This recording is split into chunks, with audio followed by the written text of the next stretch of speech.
परशुराम एक मिथकीय पात्र है, महाभारत का एक मिथकीय पात्र है। और तीसरी बात मैंने चाणक्य की उठाई थी कि चाणक्य भी कोई हिस्टोरिकल पात्र नहीं है। और अभी भारतीय ब्राह्मण भी और दुनिया के स्कॉलर लोग भी कह रहे हैं कि अब महाभारत का ऑथेंटिक अनुवाद हो गया है। तो ब्राह्मणों के मन में, महाभारत लिखने वाले ब्राह्मणों के मन में सम्राट अशोक के प्रति नफरत थी और डर भी था। यानी ब्राह्मण लोग चाणक्य या कौटिल्य का बखान बहुत ज्यादा करते हैं, मगर अपने पुत्रों का नाम चाणक्य या कौटिल्य क्यों नहीं रखते? तो भाषा के उत्पत्ति शास्त्र, मगर भारत में ब्राह्मणिज्म ने अपनी अपनी शाखाएं विकसित की। एक आरएसएस की विचारधारा है। ये सारा वर्ण व्यवस्था, जाति व्यवस्था, छुआछूत, महिलाओं की गुलामी। तो मैं आलोचकों को इतना ही कहना चाहता हूँ कि हमारी शशि मैडम के पॉडकास्ट पर या उनके यूट्यूब चैनल पर मैं घोषित करना चाहता हूँ, चाणक्य पर 5 करोड़ रुपए इनाम और बढ़ाया जाता है और परशुराम पर 5 करोड़ रुपए और इनाम बढ़ाया जाता है। नमस्कार, आप सभी का समाज का सच में स्वागत है। आज के पॉडकास्ट में हमारे साथ मौजूद हैं डॉक्टर विलास खरात जी। डॉक्टर विलास खरात प्रसिद्ध इतिहासकार, लेखक, शोधकर्ता और मूल निवासी बहुजन विचारधारा के प्रखर वक्ता हैं। वे सनातन धर्म व प्रबुद्ध भारत मिशन के राष्ट्रीय अध्यक्ष हैं और महाबोधि महाविहार मुक्ति आंदोलन से जुड़े प्रमुख कार्यकर्ताओं में से एक हैं। आपने हाल ही में एक ऐसा बयान दिया है जिसने सोशल मीडिया पर बहस छेड़ दी है। आपका कहना है कि परशुराम और चाणक्य काल्पनिक है। अगर कोई विद्वान ब्राह्मण ये साबित कर दे कि परशुराम और चाणक्य वास्तविक थे तो उसे 10 करोड़ रुपए का इनाम देंगे। क्या यह दावा इतिहास पर आधारित है? क्या हमारे पास इन दोनों के अस्तित्व के पर्याप्त प्रमाण हैं? इतिहास और मिथक में अंतर कैसे किया जाए? और आखिर 10 करोड़ की चुनौती देने के पीछे आपका उद्देश्य क्या है? इन्हीं सवालों पर आज हम तथ्यों और तर्कों के आधार पर खुली चर्चा करेंगे। डॉक्टर विलास खरात सर, आपका बहुत बहुत स्वागत है। सर, मेरा सबसे पहला सवाल है कि आपने ये 10 करोड़ रुपए की चुनौती क्यों दी और आपका इसके पीछे उद्देश्य क्या है? इसके पीछे मेरा नेक उद्देश्य है। मुझे याद है कि 2 वर्ष या 3 वर्ष पहले राजस्थान में एक सम्मेलन के लिए मैं वहां गया था और राजस्थान के क्षत्रिय लोगों ने मुझे वहां बुलाया था।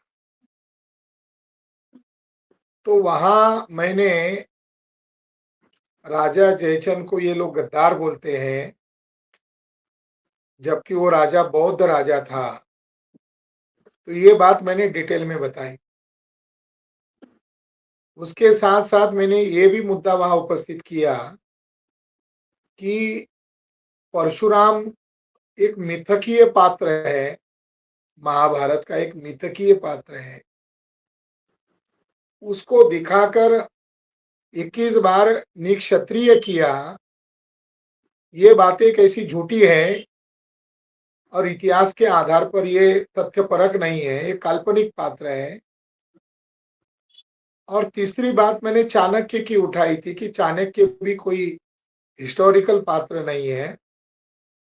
तो चाणक्य के ऊपर 1 करोड़ रुपए और परशुराम के ऊपर 1 करोड़ रुपए, और जयचंद गद्दार नहीं थे बल्कि वो बौद्ध राजा थे, और बौद्ध राजा होने के कारण आप उनको गद्दार कहते हो, तो उनके ऊपर 1 करोड़ रुपए, ऐसे 3 करोड़ रुपए मैंने अपने भाषण में जाहिर तौर पर तथ्य के आधार पर घोषित किए। नेक्स्ट डे वहां के आरएसएस से जुड़े हुए ब्राह्मण ने मेरे ऊपर एफआईआर दर्ज किया। तो दूसरे दिन मुझे स्थानिक लोगों ने कहा कि सर आपके ऊपर एफआईआर दर्ज हो गया है राजस्थान में। तो मैंने कहा ये तो खुशी की बात है। कोर्ट में मुझे भी दस्तावेज देने का मौका मिलेगा, और जिस ब्राह्मण ने मेरे ऊपर मेरे ऊपर एफआईआर किया है तो उसको प्रूव करना होगा कि वो ऐतिहासिक कैसे है, और मैं प्रूव करूंगा वो काल्पनिक कैसे है। फिर अभी कुछ कुछ महीने पहले मुझे खबर आई कि उस जिस व्यक्ति ने मेरे ऊपर एफआईआर दर्ज किया था उसने केस वापस ले लिया। 1 करोड़ रुपए उसको लेने का अवसर था या किसी को भी अवसर था, मगर उसने उस लड़ाई से पीछे कदम ले लिया। मैं बहुत दुख दुख के साथ कह रहा हूं, काश वो लड़ाई होती, मगर उसने वापिस लिया। इससे मैं बहुत खपा हो गया हूं और इस वजह से मैंने 1 करोड़ से अब 10 करोड़ रुपए की 10 करोड़ चाणक्य के ऊपर और 10 करोड़ रुपए परशुराम के ऊपर घोषित कर दिए। ये असल वजह है। दूसरी एक वजह है कि उत्तर प्रदेश में एक जिले का नाम बीजेपी गवर्नमेंट ने परशुराम कर दिया है। उत्तर प्रदेश का जो सीएम है वो राजपूत कम्युनिटी से है और या क्षत्रियों को लगता है कि उनकी सत्ता है, मगर आरएसएस बीजेपी के लोगों ने राजपूत कम्युनिटी का सीएम होने के बावजूद उन्होंने उत्तर प्रदेश के एक जिले का नामकरण अभी पिछले महीने ही परशुराम नगरी कर दिया है। तो इसे ये भी एक वजह है। और दूसरी वजह है बहन मायावती और अखिलेश यादव दोनों स्पर्धा कर रहे हैं कि परशुराम का पुतला कौन ऊंचा बनाएगा। इस वजह से मुझे बोलना पड़ रहा है। जी, सर, और किसी ऐतिहासिक व्यक्ति को या किसी को भी वास्तविक मानने के लिए किस तरह के एविडेंस चाहिए होते हैं? किसी व्यक्ति को ऐतिहासिक होने का सबूत एक तो बहुत प्राचीन व्यक्ति है या आधुनिक है। आधुनिक व्यक्ति के लिए अभिगार होता है, अर्चूज होते हैं, लिखित प्रमाण होता है, बर्थ सर्टिफिकेट, उसका जन्म कहाँ हुआ है, या उसका डेथ सर्टिफिकेट। आज के भी सरकारी दस्तावेज में ऐतिहासिक होने का यानी वो पैदा हुआ है नहीं हुआ, इसका कोई कानूनी दस्तावेज चाहिए। दूसरी बात, हिस्टोरिकल आधार पर किसी व्यक्ति को हिस्टोरिकल मानने का मापदंड ये है कि उसका कोई आर्कियोलॉजिकल एविडेंस है क्या। दूसरी बात, उनका कोई बर्थ होने का कोई प्लेस है क्या। कहीं ना कहीं तो पैदा हुए होंगे, किसी न किसी गांव में पैदा हुए होंगे, किसी न किसी जिले में बड़े होंगे और कई जगह पर उनका मृत्यु हुआ होगा, तो उनका कोई ना कोई स्मारक होगा। तो हिस्टोरिकल पर्सन के लिए ये मापदंड सभी लोगों के लिए है। तो उस आधार पर क्या चाणक्य का कोई बर्थ सर्टिफिकेट है क्या, परशुराम का कोई बर्थ सर्टिफिकेट है क्या, उनका कोई बर्थ प्लेस है क्या, उनके नाम पर कोई अभिलेख मिला है क्या, या उनका जो डेथ हुआ है वहां कोई स्मारक है और वहां कोई इंस्क्रिप्शन लिखा हुआ है, ऐसा कोई एविडेंस है क्या। कोई एविडेंस नहीं। आर्कियोलॉजिकल एविडेंस चाहिए होते हैं। इसी दरमियान मैं आपको आग्रह भी करूंगा कि आप उसको स्क्रीन पर दिखाओ। इसी दरमियान जब राजस्थान के आरएसएस से जुड़े हुए व्यक्ति ने जब मेरे ऊपर एफआईआर किया, तो उसी दरमियान हम लोगों ने आरटीआई डाला, आर्कियोलॉजिकल सर्वे ऑफ इंडिया को। हमारे पास पर्याप्त सबूत थे, मगर सरकारी सबूत तो दिखाना होगा, ये हमें लगा। तो हमने आर्कियोलॉजिकल सर्वे ऑफ इंडिया को आरटीआई के जरिए से जानकारी मांगी कि परशुराम और चाणक्य का ऐतिहासिक होने का क्या प्रमाण है। तो उन्होंने कहा हमारे पास इसका कोई एविडेंस नहीं, वो काल्पनिक है। अब भारत सरकार की एक संस्था है आर्कियोलॉजिकल सर्वे ऑफ इंडिया, वो भी परशुराम और चाणक्य को काल्पनिक मान रही है। ये भी एक हमारे पास सबूत है।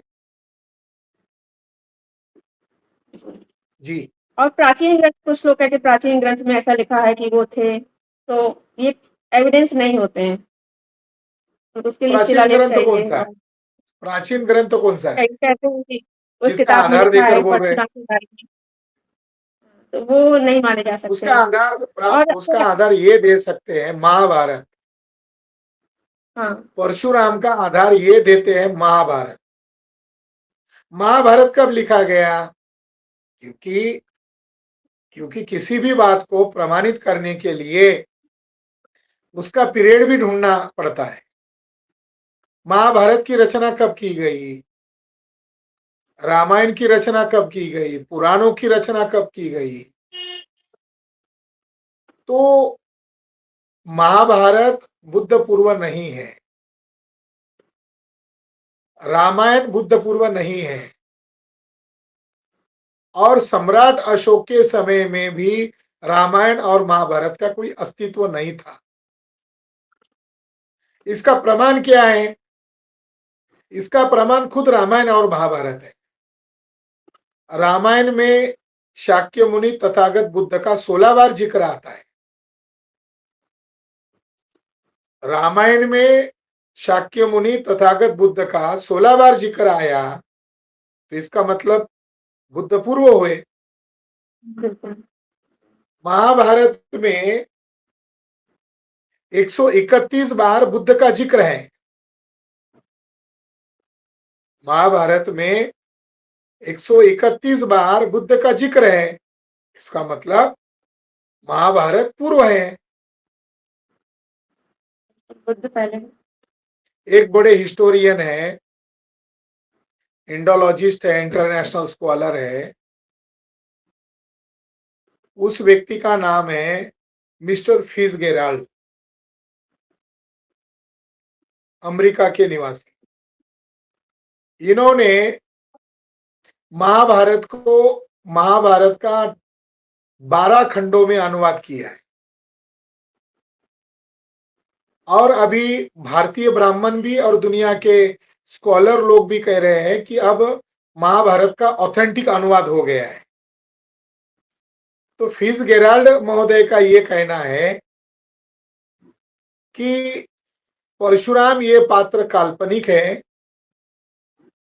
और परशुराम का पूरे महाभारत में 137 बार जिक्र आता है। यानी मूल नायक महाभारत का अगर कोई है तो परशुराम है, जिसका सबसे ज्यादा जिक्र महाभारत में है। दूसरी बात उन्होंने ये मान्य की कि बृहद्रथ मौर्य की हत्या होने के बाद महाभारत लिखा गया त्रिपिटक को ध्यान में रखकर, बुद्धा को ध्यान में रखकर, अशोक राजा को ध्यान में रखकर प्रतिक्रिया के रूप में महाभारत लिखा गया। मगर उन्होंने चौंकाने वाली जानकारी ये दी कि ब्राह्मण लोगों को हिंसक पात्र खड़ा करने की जरूरत क्यों पड़ी? तो उसका जवाब उन्होंने दिया कि सम्राट अशोक ने कलिंग युद्ध में ब्राह्मणों की हत्याएं की, तो ब्राह्मणों के मन में, महाभारत लिखने वाले ब्राह्मणों के मन में सम्राट अशोक के प्रति नफरत थी और डर भी था। तो उन्होंने ब्राह्मणों के बीच में जो सम्राट अशोक का भय था, डर था, वो डर भगाने के लिए एक काल्पनिक हिंसक पात्र परशुराम का निर्माण किया। जी। और इनका जो कहानी है मतलब परशुराम के बारे में, उस उनके चरित्र को आप कैसे देखते हैं? वो आपको सही लगता है उनका चरित्र कि उन्होंने एक कहानी ये भी है कि अपनी माँ का सिर काट दिया था अपने पिता के कहने पर, शक के आधार पर उन्होंने पिता ने शक किया था अपनी माँ पर। तो क्या आपको ये सही लगता है कि माता का सिर काट दिया? मुझे तो ये बहुत पितृसत्तात्मक और महिला विरोधी कहानी लगती है। आप इस पर क्या सोचते हैं? कैसा लगता है आपको? महाभारत में शक के आधार पर अपनी माँ का सिर काटने का एक कथा आई है, मगर उसका मूल संदर्भ माँ का सिर काटना, ब्राह्मणिज्म ये हमेशा डोमिनेंस, पुरुष सत्ता के डोमिनेंस पद्धति का कल्चर है, और बुद्धिज्म हमेशा महिलाओं का सम्मान करने वाला है। केवल शक का मामला नहीं है, कथा का संदर्भ कुछ और है। कथा के लिए महाभारत में एक कथा है, ये पृथु राजा, एक पृथु राजा था, और वो कैसे ब्राह्मणवादी हुआ, इसकी एक कथा आई है। ओरिजिनली ब्राह्मण और क्षत्रिय लोगों के संघर्ष का संदर्भ महाभारत में है, तो ये संघर्ष किस संदर्भ में है? तो बुद्ध काल में जो क्षत्रिय बनाम ब्राह्मण वर्ग का जो संघर्ष था, उसको ध्यान में रखकर ये कथा आई है। क्षत्रियों का नाश करना वो एक प्रतीकात्मक कहानी है, बल्कि अध्याय नंबर 3 में पृथ्वी खुद परशुराम को कहती है, हे परशुराम, इन असुर राक्षस क्षत्रियों के बोझ तले में दबी हुई हूं।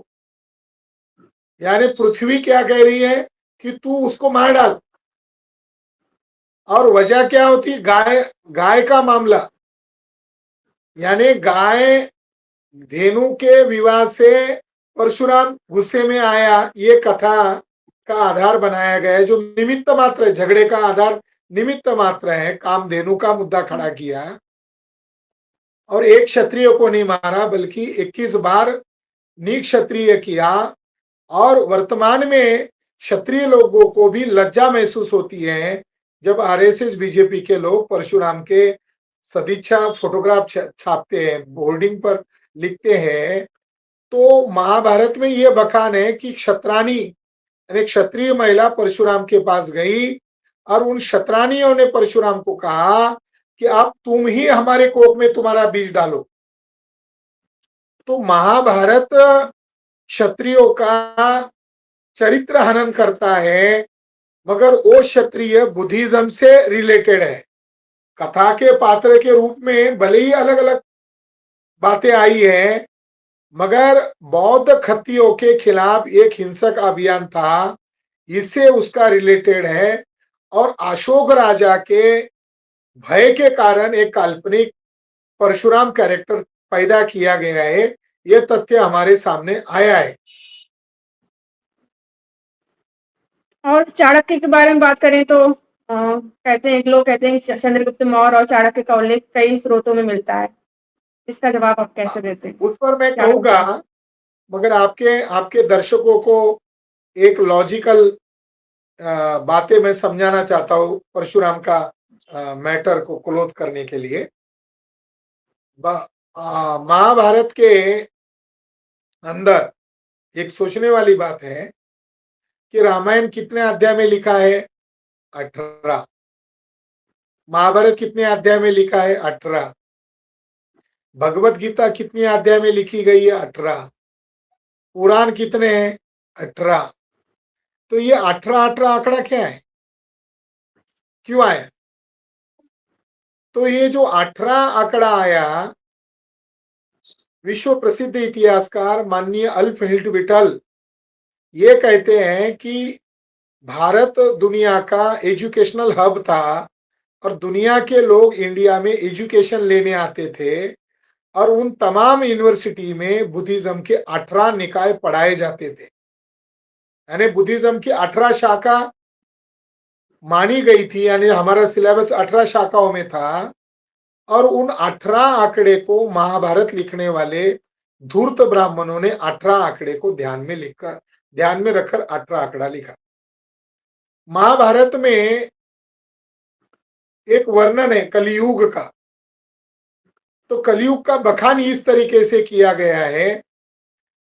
महाभारत रचयिता ब्राह्मण कहते हैं कि कलियुग किसका है? तो अल्फ हिल्ट कहते हैं जो पास्ट में हो चुका है अशोक राजा का, उसी को ब्राह्मणों ने फ्यूचर में होने वाला कलियुग बताया है, जिसका वर्णन खुले तौर पर ब्राह्मणों ने लिखा कि कलियुग में ब्राह्मणों की स्थिति अत्यंत दरिद्रतापूर्ण रहेगी। उनको कोई पूजेगा नहीं, उनको घर के सामने कोई खड़ा नहीं करेगा, यज्ञ विधि बंद हो जाएगी और मुंडनधारी भगवे वस्त्र धारण किए भिक्षुओं का सारे लोग सम्मान करेंगे और सभी घरों के सामने एडुक की लोग पूजा करेंगे। एडुक यानी स्तूप, जिसमें बुद्ध की अस्थियां रखी गई है, उसकी लोग पूजा करेंगे और सभी तरफ बौद्ध धर्म का ही अस्तित्व रहेगा और वैदिक धर्म नाम शेष हो जाएगी। तो महाभारत इसका प्रमाण है कि बौद्ध धर्म के प्रतिक्रिया में ये सारे कैरेक्टर खड़े किए गए हैं और बुद्धिज्म के खिलाफ महाभारत लिखा गया है। महाभारत ये बहुत चालाकी का लिखा गया ग्रंथ है। उसकी चमत्कारिक बातें लोगों को समझ में आती है, मगर उन चमत्कारिक बातों के पीछे एंटी बुद्धिज्म की सोच होती है। वो बात सर्वसाधारण लोग विवेक के आधार पर नहीं समझ पाते। एक मुद्दा है। अब आते हैं चाणक्य की तरफ। चाणक्य एक दूसरा पात्र है, मगर चाणक्य बहुत बदनाम पात्र है। इतना बदनाम पात्र है कि आपने चाणक्य, त्रिवेदी, कौटिल्य, शर्मा ऐसे नाम सुने हैं क्या? नहीं। यानी ब्राह्मण लोग चाणक्य या कौटिल्य का बखान बहुत ज्यादा करते हैं, मगर अपने पुत्रों का नाम चाणक्य या कौटिल्य क्यों नहीं रखते? तो भाषा के उत्पत्ति शास्त्र के आधार पर उन लोगों को पता है ये नाम कोई गौरव सूचक नहीं है, ये नाम गाली सूचक है। चालाक, चलाक शब्द से चाणाक्ष ये संस्कृत शब्द बना है, और चाणाक्ष शब्द से चाणक्य शब्द बना हुआ है। कुटिल शब्द से कौटिल्य शब्द बना हुआ है। कूटनीति यानी चाणक्य को कूटनीति का ही पात्र माना जाता है, कोई आदर्श पात्र नहीं माना जाता। तो ये नाम बदनाम जनक है।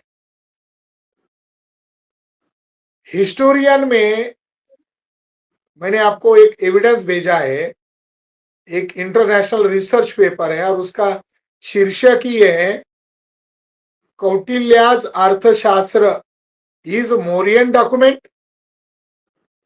क्या कौटिल्य का अर्थशास्त्र जो है ये मौर्य काल में लिखा गया दस्तावेज है?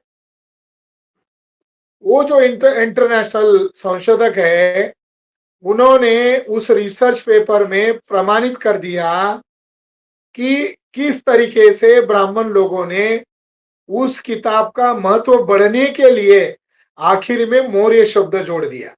उस ग्रंथ में मौर्य का कोई संबंध नहीं है, मगर उस ग्रंथ की पॉपुलैरिटी बढ़ाने के लिए उस ग्रंथ के लास्ट में जोड़ दिया, और वो चोरी भी उस संशोधक ने पकड़ी हुई है। दूसरी बात, चाणक्य अगर मौर्य काल में होता, अगर चंद्रगुप्त मौर्य का गुरु होता, या सम्राट अशोक के ऊपर चाणक्य या कौटिल्य का असर होता, तो कहीं ना कहीं अशोक राजा ने भी चाणक्य या कौटिल्य का किसी अभिलेख में जिक्र किया होता। कहीं ना कहीं दस्तावेजों में उसका जिक्र आता। मगर जो पॉपुलर आपके और हमारे माइंड के ऊपर जो कथा आई है, उसका उसका स्रोत क्या है? जो कथा ये बताती है कि एक एक नंद राजा होता है, और उसका मंत्री चाणक्य होता है, उसका अपमान होता है, फिर अपनी चोटी की गांठ को छोड़ता है और शपथ लेता है, तब तक मैं इस चोटी को गांठ नहीं मारूंगा जब तक मैं इसका बदला नहीं लूंगा। फिर वो एक शूद्र कम्युनिटी का लड़के को चुनता है और उसके जरिए से नंद राजा को मार डालता है। ये कहानी आई कहां से? ये कहानी आई कहां से? इसका आधार क्या है? इसका स्रोत क्या है? अगर चंद्रगुप्त मौर्य हिस्टोरिकल पात्र हैं, तो हिस्टोरिकल पात्र के साथ चाणक्य को जोड़ने के लिए ये कहानी आई कहां से? ये कहानी का स्रोत है 5वीं-6वीं शताब्दी में एक नाटक लिखा गया संस्कृत में। ये संस्कृत नाटक को भारत के बदमाश ब्राह्मण इतिहासकारों ने इस नाटक को, संस्कृत नाटक को हिस्ट्री में कन्वर्ट कर दिया। ये कितने अपराधी लोग हैं, भारत के ब्राह्मण इतिहासकार लोग कितने अपराधी है, कितने दुष्ट है, कि उनको लज्जा भी नहीं महसूस हुई कि 100 साल बाद, 50 साल बाद, कुछ वर्षों बाद भारत के लोग इसको पढ़ेंगे तो आने वाली नस्लें हमें पूछेंगी, चलो कहानी तो बहुत अच्छी है, मगर इसका आधार क्या है? एविडेंस क्या है? मृच्छकटिक नाटक है। मुद्रा राक्षस नामक लेखक है, उसने ये नाटक लिखी है 5वीं-6वीं शताब्दी में, और इसमें ये कहानी आई है। अब अशोक राजा आज से 2,25,000 वर्ष पहले हुआ। बुद्धा 2500 वर्ष पहले हुआ। मौर्य डायनेस्टी का पीरियड अगर 2,200 2300 2400 वर्ष पहले है और ये नाटक लिखा गया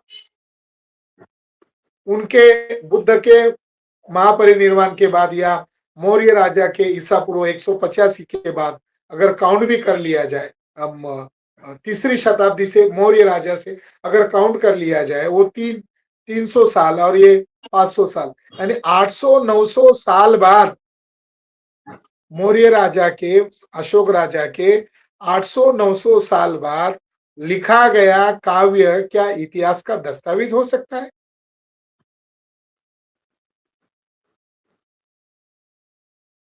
आस्था क्या तो मतलब हिस्टोरिकल रिकॉर्ड कहानी है? को इतिहास बताया। कहानी को इतिहास बताया गया, काल्पनिक बातों को इतिहास और बताया गया।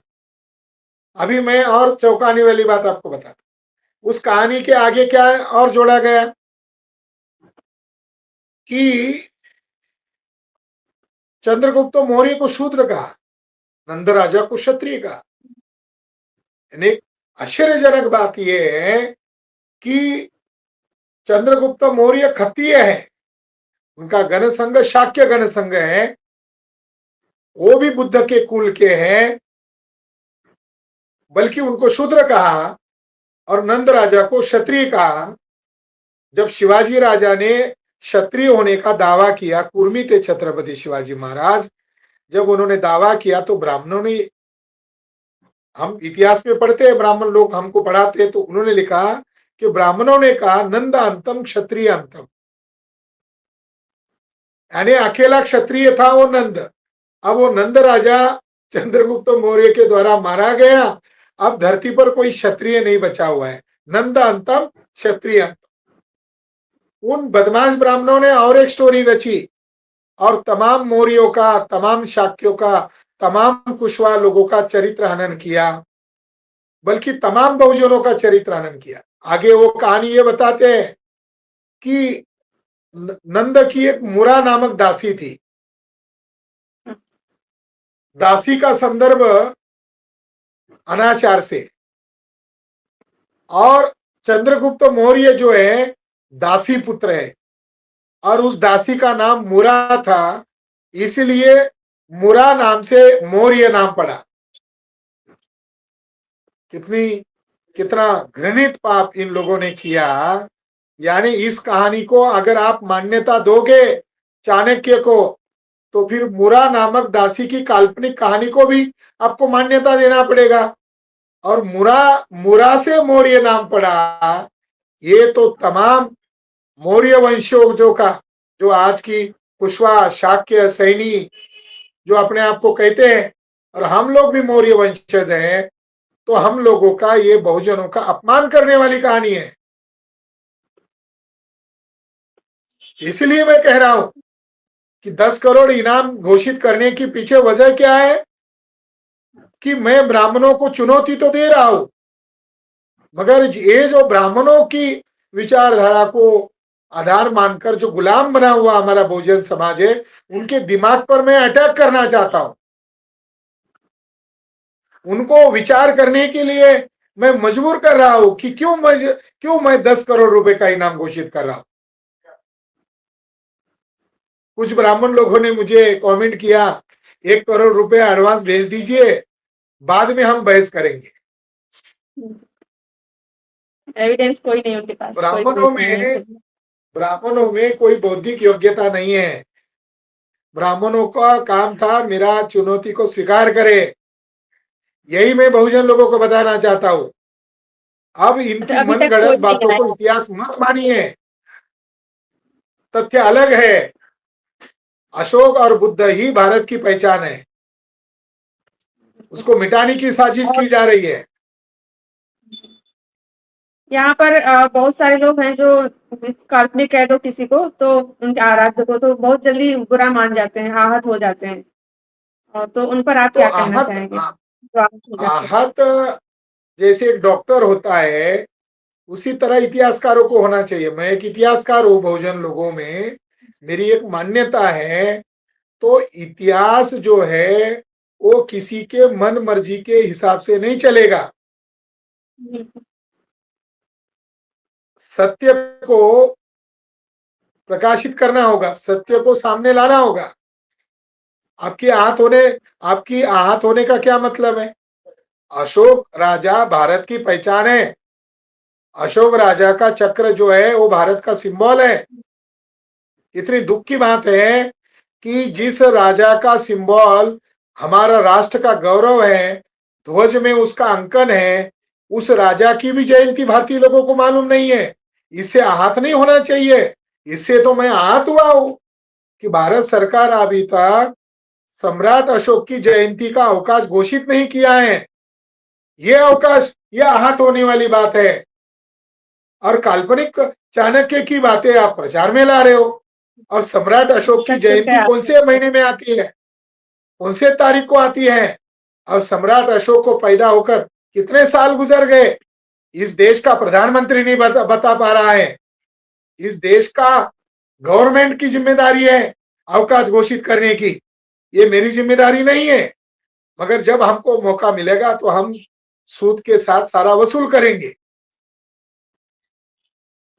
और युवाओं को इतिहास पढ़ते समय किन बातों का ध्यान रखना चाहिए कि ये ना हो कि काल्पनिक चीज को ही मान ले इतिहास है? क्या-क्या ध्यान रखना चाहिए कि सही इतिहास पढ़ रहे हैं?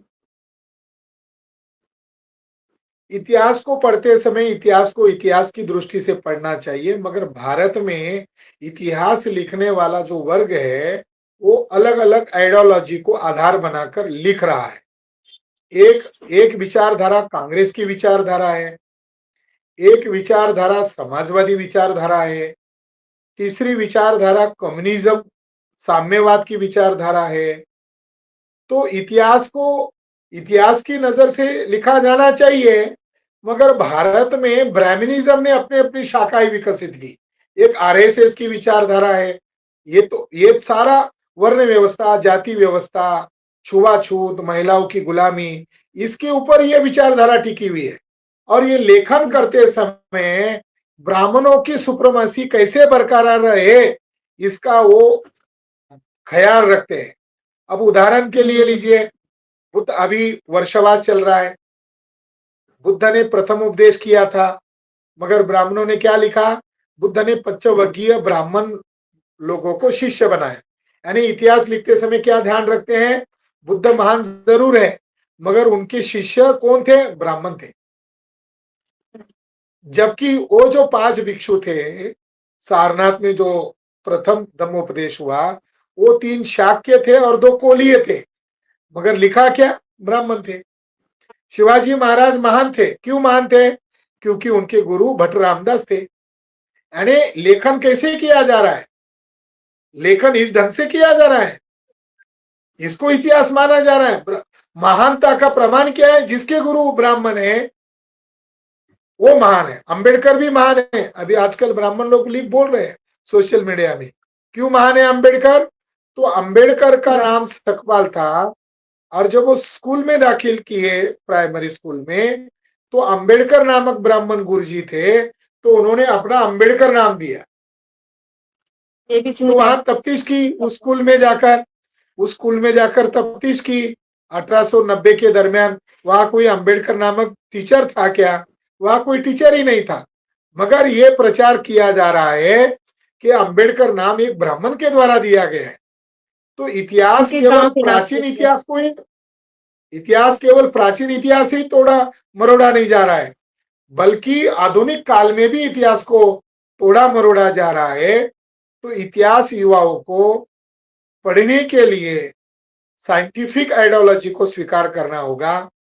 बुद्ध अंबेडकर से, अशोक और बुद्ध से ही भारत की पहचान है। तो वर्तमान में जो आइडियोलॉजी है, कांग्रेस की आइडियोलॉजी, आरएसएस की आइडियोलॉजी, समाजवादी आइडियोलॉजी या साम्यवादी आइडियोलॉजी, ये जानबूझकर अशोक और बुद्धा के ही खिलाफ है। तो बहुजन लेखकों को आगे आना चाहिए और बहुजन विचारकों को आगे आना चाहिए। और आप जैसे लोग अभी इन विषयों पर बोल रहे हैं, इस विषय पर बोलने के लिए लोग डरते हैं, मगर आप जैसे चैनल्स पर युवा लोग, युवतियां चर्चा कर रहे हैं, तो हमें लग रहा है कि आप दृष्टिकोण बदल रहा है। बिल्कुल सर। हाँ, अगर आपके आलोचक ये पॉडकास्ट देख रहे हो तो उनको आप क्या संदेश देना चाहेंगे? मैं उन आलोचकों को ऑफर देता हूँ, अभी 10 करोड़ दिया, अब और 5 करोड़ रुपए इनाम घोषित करना चाहता हूँ, क्योंकि आलोचक लोगों का हमेशा मैं सम्मान करता हूँ। हमारे एक संत है महाराष्ट्र में, संत तुकाराम महाराज, कुर्मी समुदाय के शिवाजी महाराज के गुरु, वो कहते हैं निंदकाचे घर असावे शेजारी। यानी आलोचक है वो बगल में होना चाहिए, दूर नहीं होना चाहिए, आलोचक रहना चाहिए। तो मैं आलोचकों को इतना ही कहना चाहता हूँ कि अभी 10 करोड़ घोषित किया था, अभी इस ये जो हमारी शशि मैडम के पॉडकास्ट पर या उनके यूट्यूब चैनल पर मैं घोषित करना चाहता हूँ, चाणक्य पर 5 करोड़ रुपए इनाम और बढ़ाया जाता है, और परशुराम पर 5 करोड़ रुपए और इनाम बढ़ाया जाता है। अब इसका लाभ उठाइए और मुझे झूठा साबित कीजिए। तो आज की बातचीत में हमने डॉक्टर विलास खरात जी के उस दावे को समझने की कोशिश की कि परशुराम और चाणक्य ऐतिहासिक व्यक्ति नहीं बल्कि काल्पनिक चरित्र हैं। डॉक्टर विलास खरात जी, आपका बहुत-बहुत धन्यवाद। आपने अपना कीमती समय हमें दिया और अपने विचार खुलकर साझा किए। बहुत-बहुत धन्यवाद। धन्यवाद।